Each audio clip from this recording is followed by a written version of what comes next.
Hi guys, welcome back to the channel. So a very first garden video is going to be a mixed match of things I'm going to be showing you today, but the garden season is starting. Okay, we just had a dry day, which is good. To be fair, it's been raining for absolutely weeks and it's ridiculous, but this year, okay, I've got big plans for my garden. If you follow the channel, you might have followed my last year gardening adventures, and I had my ups and downs like we all do with the gardening, but because of the predictions for this year, generally I'm kind of upping my garden game.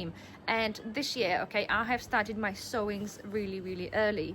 The inspiration actually came from one of my viewers that messaged me last year, and she shared some pictures of her tomatoes because she had kind of a bad feeling about the season. She started her tomatoes early in the year, and by the time my tomatoes was only this big, she already had flowers and they were absolutely huge. So this year I decided to start my garden season early. So I already have things inside the house. Okay, I've put up a mini greenhouse, and I'm pulling out all the stops this year, trying to produce a better crop for this year. So in this episode, guys, I'm going to take you inside. Okay, I'm going to show you the things I currently have growing and how I'm doing this, and then we're going to pop outside and I'm going to show you the garden and what we've got to work with. Because if you're new to the channel, obviously you wouldn't have seen my garden, but I'll show you what I currently have, show you some ideas that I have, what I'm going to be doing, and I've got some experiments going on as well. So let's go inside and I'll show you what I have. So this is my utility where I start off my seeds. It is really warm in here, and I do have some grow lights going. After things appear, I then move them on into the indoor greenhouse. So here, right, I've got some tomatoes, okay. So we've got the Gigantomore, I've got some sweet peppers, some other tomatoes, different varieties of tomatoes there. The varieties is written on the back of them. Majority are just normal beef tomatoes. And I've got some chilies, cucumber melons, and some home chili, whatever this is. I've got some heat wave, which are also chilies, and I've got sweet million peppers, which are meant to be really good for growing indoors. Actually, one of the things I'm going to be doing this year, it's experimenting with which crops I can actually grow indoors. So let me show you my other little greenhouse. So this is my indoor greenhouse, okay. As I said, I've pulled in the stops out. I'm going to be purchasing another one to go next to it in the playroom. But here, okay, you can see the peppers, and I've got some artichokes that I've planted that are going to be going inside. I've got some tomatoes at the back. They're doing rather well, so they will be planted up probably today or tomorrow. So here I've got the cress growing, which needs to be harvested, and I'll do a separate video on growing the microgreens at home, which is very easy. Underneath here, okay, I'm experimenting with cucumbers. I've planted them up a little bit earlier than usual, because generally we have to wait until about April, okay, sometimes even May, because they do like warmth. But I am trying to see whether I can actually grow them on inside with any luck. So we'll see, and I'll let you know. I'll keep you posted. And at the back, I've started with some, I think they're French beans, and I'm growing this year a dwarf variety because they don't require support, and they did well last year. So there we are. That is looking good so far. So let's go outside. Right. As I told you guys, there is no stopping me this year. So Asda did a compost 3 for 10 for 40 litres. It is actually a very good compost. Last year, believe this or not, there were 3 for 12. So luckily, I was a good time in there, and I've literally took half a pallet that was left there, because that works out a really good price.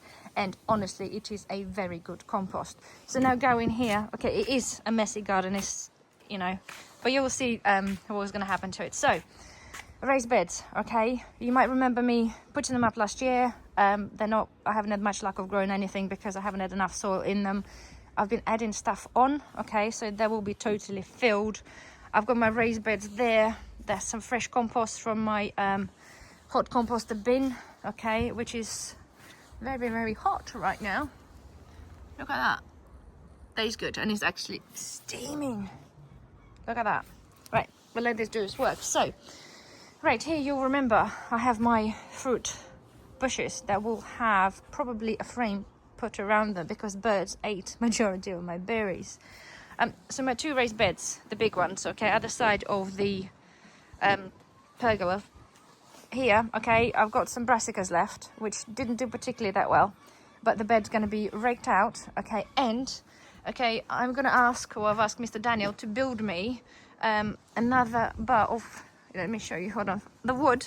They're going to cross from the roof and to have a leg down, okay, because I want to have a support here, and I'm going to be growing my tomatoes there because that bed gets a lot of sun and everything bolts, but it should be perfect for my tomatoes. So this time on this side again, I'm adding on some manure and some compost to this bed.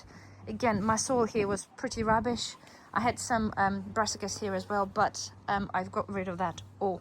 So now, right, so here I have my rhubarb, but you can see the soil is eroded quite a lot, so it's got to be topped up yet again. So here, right, a big apple tree, or small apple tree, and this is my herb bed, and it goes absolutely crazy in the summer. It's beautiful, but I'm going to be digging a lot of those herbs out because they've taken over, and this bed is a big one. It's like 2.5 by 2.5, so I feel it is a little bit of a waste, okay? Funnily enough though, for people who think about growing the herbs and stuff, look at that. We've got some parsley, curly leaf parsley and coriander, and they overwinter really, really well. So, right, this one, you might remember last year I've built a frame there to make it into somewhat a greenhouse, but unfortunately the storm totally annihilated that. So I'm going to be doing something with this year and hopefully creating like a mini greenhouse. This one I'm hoping is going to probably stay the same, but I might put up a frame like an archway between two to grow some runner beans. Right, on this side, do excuse the mess guys, but here I normally grow cucumbers, but they just do not seem to do really well here, so I'm going to be rethinking what I'm doing. And on this side I normally have pumpkins, but they really didn't do well, so I'm going to be giving that idea up on pumpkins. Right, inside my greenhouse, I'm not going to show you all of it because it's an absolute mess, and yeah, it needs some time. But here, right, I've got some overwintered chard. They've been planted the end of last year. I've got some spring onions, okay, there was something left, so they're kind of there, they'll be fine. I've got kale, okay, which is going to be probably going outside, I don't know. I've got here an experiment with the celery, okay, supermarket celery. It does take root, okay, and it keeps well here for the chickens. Chickens love celery if I mush it up for them, and they seem to do well. I've done this last year, okay, and it took, the roots came up and it started sprouting, so I can harvest this for chickens for a longer period of time. And then here, right, I have some cabbages which are doing rather well, but I think it's a time for them to be planted up into a bigger pots, and I'll probably end up keeping them in a greenhouse for now. Right, this is the experiment number 2, right? This is radishes from a supermarket, yes, I know, but, right, microgreen seeds are rather expensive, and my thought was, I picked them up for like 7 pence. I've put them in the soil. You can see they're growing their tops, and if I stress them enough, technically they should bolt sometime in spring or early summer. Hopefully then giving me loads more seeds to be able to do my microgreens, but we'll see. This is another experiment.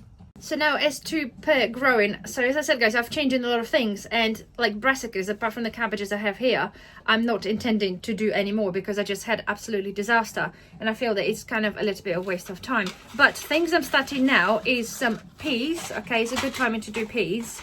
I've got 2 varieties, Caroline Wonder and Rondo, okay, so that's that. I'm starting up some radishes, starting some beetroot. I've got some courgettes ready to go. Again, it is a little bit early, but I'm fully inclining to give myself a head start. And if you can, I suggest you do the same. I'm going for the spinach. And then also I found, it's a bunch of seeds, right, from the Home Bargains. There was £1, and you got some Tigerella tomatoes, which I never tried, never grown before, but I've seen people, and apparently they do really well. We've got some carrots, you've got some chilies. There's got Anna written on them, so I'm like, okay, I know there's some sort of Mexican foot-long chilies, but because it's got my name on it, I'm gonna be doing that. Hopefully I'm not too late with the chilies because, well, my other one's already been in for 3 weeks or something. And then I've got some chocolate pepper and some more beetroot. So this will be my jobs for a February, alongside also of now making sure my beds are ready. Because to be fair, the time is literally, it's flying by. I'm pretty sure guys, you have the same issue. And it's now mid-February. Like the spring is going to be you know, the day's getting lighter, and a couple of weeks is getting warmer. So next week is already meant to be like 11 degrees. So it's a good time. It's a good time to get, you know, to have a head start. So if you haven't started on your garden, I strongly suggest you do. Of course, this is if you're intending to grow some crops. But yeah, I've got big plans, and stick around, guys. Stick around. I'm going to be doing the garden videos as often as I can, so you can keep an eye on my experiments, and obviously the indoor experiments, see whether I can grow stuff indoors, that kind of thing. I'm quite intrigued, really. So anyway, well, yeah, don't forget to subscribe, guys, if you are into the gardening videos. Even if you just watch the gardening videos and don't watch any of my other videos, that's absolutely fine. Don't forget bell notification, maybe subscribe if you're not a subscriber, and I shall see you in the next video. Bye bye.